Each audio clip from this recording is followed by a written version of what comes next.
Hey, Craig, let's get into some coffee talk. Hey, I love it. I love doing some coffee talk. Well, talk about what? Dogs, daughters, whatever. It's coffee talk. Coffee talk. Oh, coffee. Coffee. Cough. A coughing talk?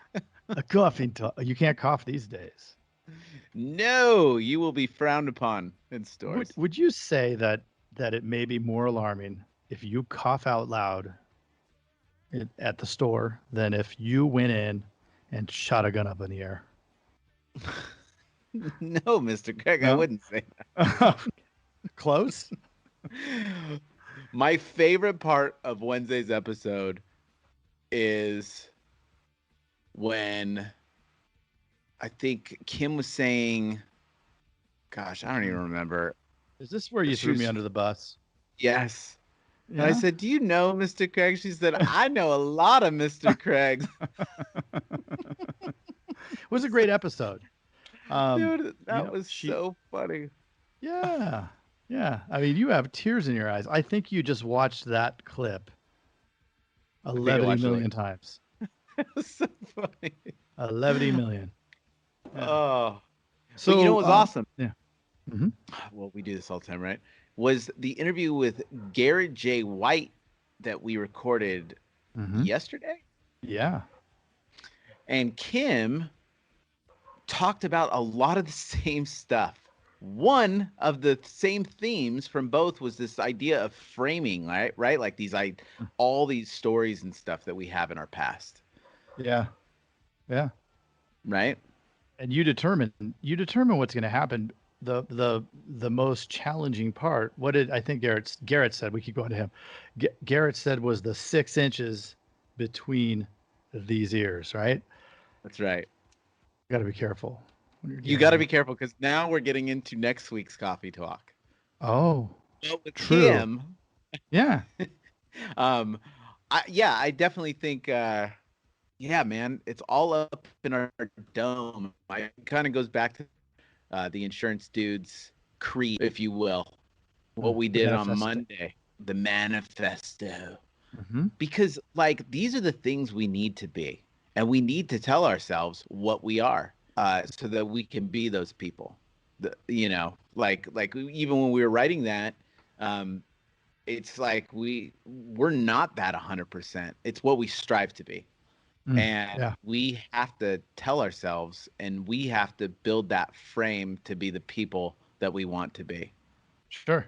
I heard somewhere, imagine like before every call, like every call as a producer or every sales call, whoever is involved in those calls, that you pause for just a moment, close your eyes, visualize the outcome of that call, then get on the call. How different would it be every day if before every call you're doing that? 100% that there would be an improvement. They've done studies with basketball, right? With where they take three different groups. One that visualizes shooting the basket, doesn't do any practice. One that practices shooting the basket, and one that does both. The one that does both outperforms everybody. The one that visualizes does better than the other one. So it's just remarkable how powerful this supercomputer we have up here. Yep. Mine's probably not a supercomputer anymore. It's super. Yeah, it's super.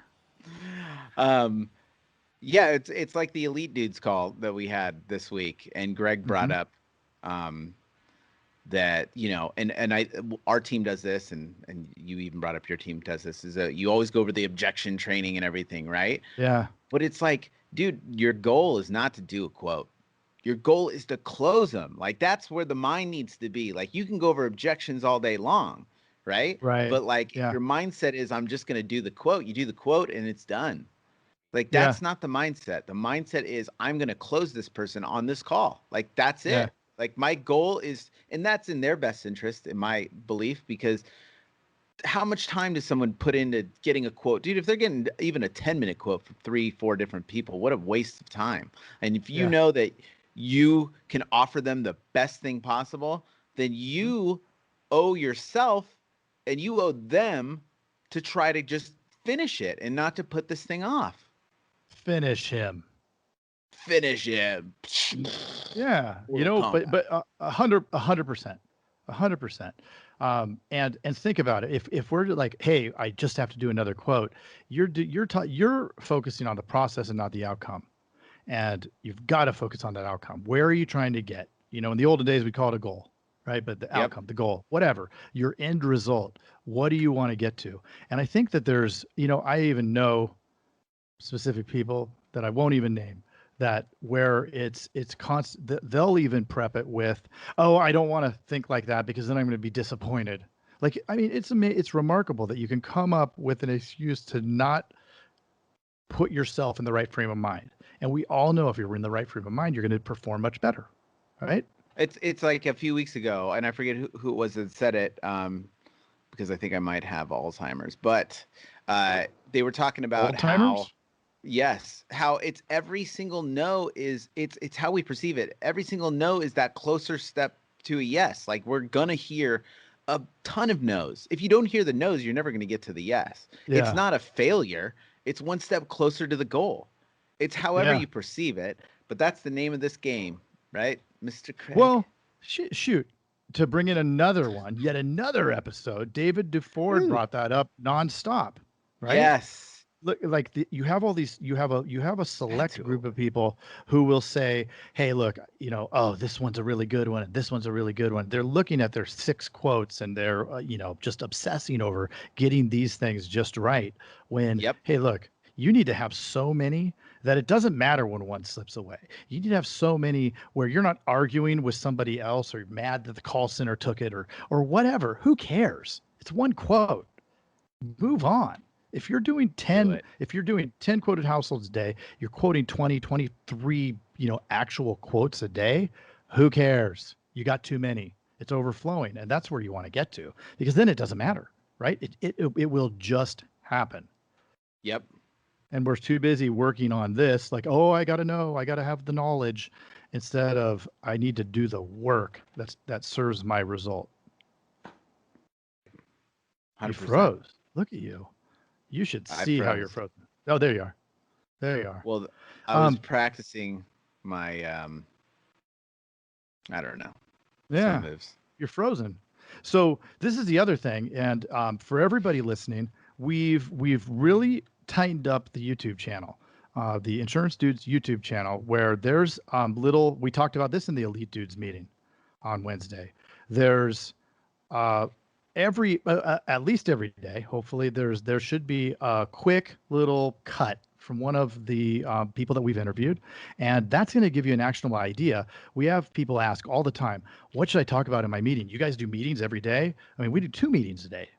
I don't do it consistent. I'm not as consistent as I need to be with the 2 meetings, but we definitely have one every single morning.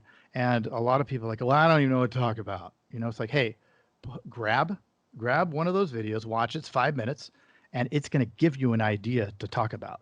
And you can say you came up with it. I don't care. Right. Jason cares. So don't tell Jason, but otherwise. I wouldn't even listen. Yeah, he doesn't care. Yeah, I was just kidding. So, but really good, actionable information that you can bring to them and execute that day. So good stuff. And while you're there, subscribe. Subscribe while you're there. Oh, that's a coffee.